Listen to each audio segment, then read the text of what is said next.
You want to know what covert narcissists have to use to distract them from their misery? By the end of this video, you are going to know all about it. So make sure you stay tuned.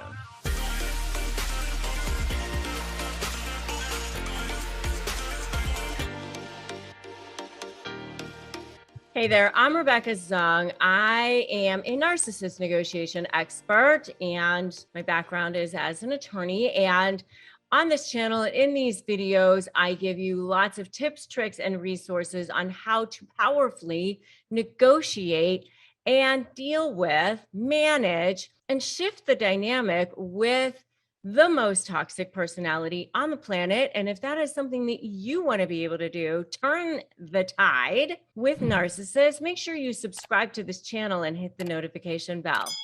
Okay, so covert narcissists are actually the ones that I personally have had to deal with myself. I have had to deal with it in a business situation, and my husband and I have had to deal with one in our family. So we personally know the horrible situation that it is with covert narcissists. I mean, they are the ones that are like stealth, they're under the radar, the ones that kind of seem nice on the surface. Everybody thinks that they're so nice. And the ones that actually are the worst to deal with because it's like death by a thousand cuts.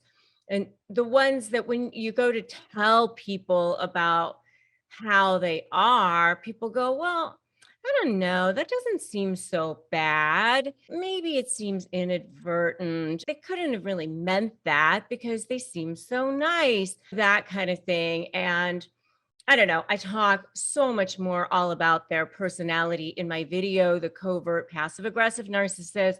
So you might want to check out my video on that particular topic. But anyway, going back to how they have to distract themselves because they are actually really quite miserable people underneath the surface. So they have to distract themselves from their misery. And how do they do that? Well, they do that in a number of ways. Well, one of the ways that they do that is they find their supply. And they have to constantly find new supply because once people are onto them, then they have to move on. You know, it's like vultures that are picking apart the carcass. You know, once that carcass is all picked over, then they have to move on down the road to find a new carcass to pick over. And by the way, they get bored of that carcass as well. You know, once they see a better source of supply, they want to move on. Extremely opportunistic. In fact, I remember, you know, like once you have seen the light, and you guys probably will understand exactly what I'm talking about when you have seen the light. You start to look back and then you start to go, oh, I remember that conversation taking place. And it all starts to make more sense as you start to see. You go, oh, I remember that. Now I understand what was going on. And I remember this conversation with this person that I had a business situation with. And she was referring to another situation that she had had, actually another business situation with. And I remember her actually saying, well, you know, I got what I needed out of that situation and it kind of took it as far as I could go. So I don't really need that person anymore. And it was like, now that I understand what that person was about, it makes perfect sense, right? But she didn't need that person anymore. She'd kind of gotten what she needed out of it, right? So finding and hanging out with their new supply is one of the things that they do to distract themselves from their misery. Ooh, shiny new object. Let me move on to this next one. So that's number one. Number two is hanging out with their flying monkeys and talking about their targets. They love to do that. So I remember actually that too. I was not the flying monkey. I was the target. And I remember knowing who the flying monkeys were. And, of course, I was the one at the time that this business person had glommed onto as the source of supply. But then they glom onto that source of supply, and then they want to devalue the supply, or they want to show the supply how good they are, or how they can be better than you, or hang out with people that are another source of supply, or whatever it is.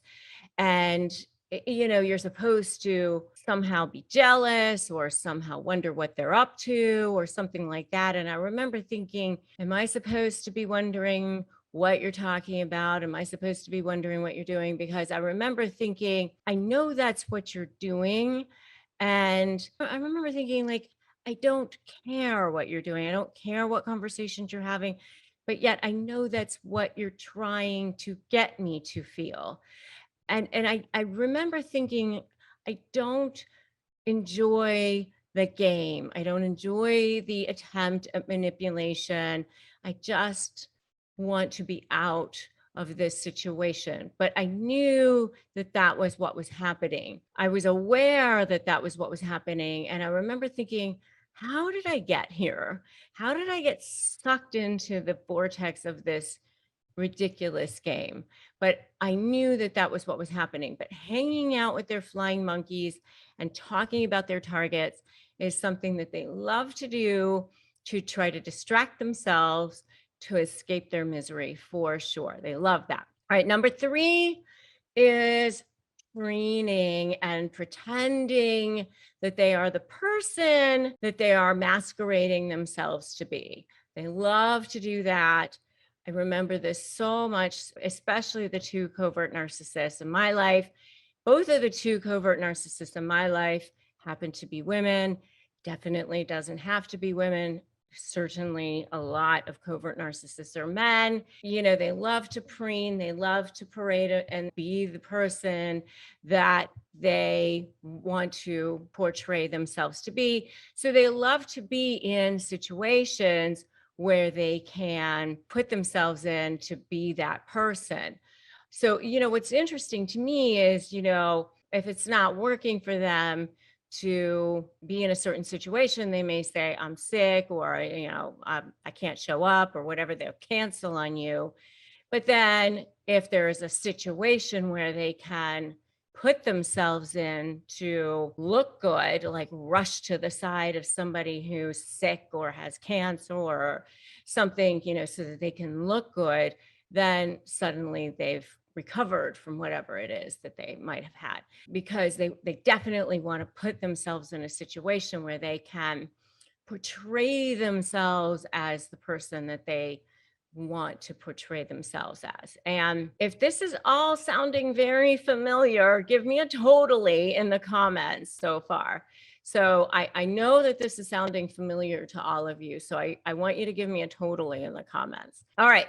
So, and then the last one that they do to distract themselves is just desperately holding on to maintain that facade.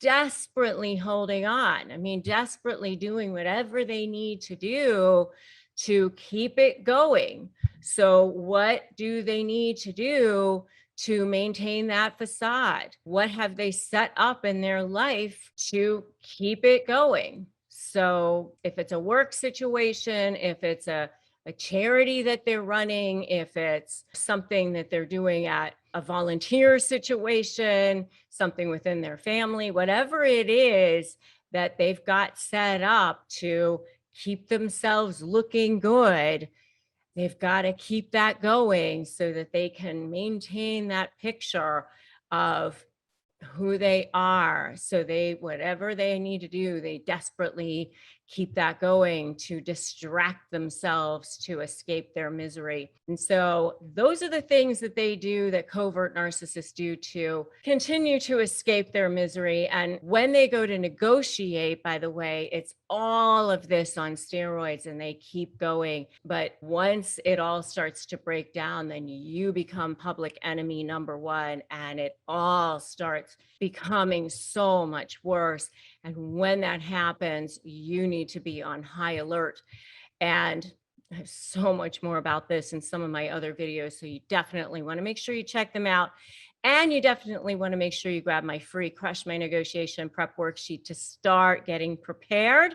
And you can get that at winmynegotiation.com. Just go to winmynegotiation.com. It's a free ebook, 15 pages. Make sure that you grab that, and make sure you join my free Facebook group for support, Narcissist Negotiators with Rebecca Zung. I'd love to have you in there for sure as well. And thank you so much for joining me today. Make sure you start slaying your negotiations. Slay is my brand: strategy, leverage, anticipating, and focusing on you. So it is definitely time to slay. And I'm so glad that you are all here. You can do this. Never give in, never give up. And I will definitely see you in the next video.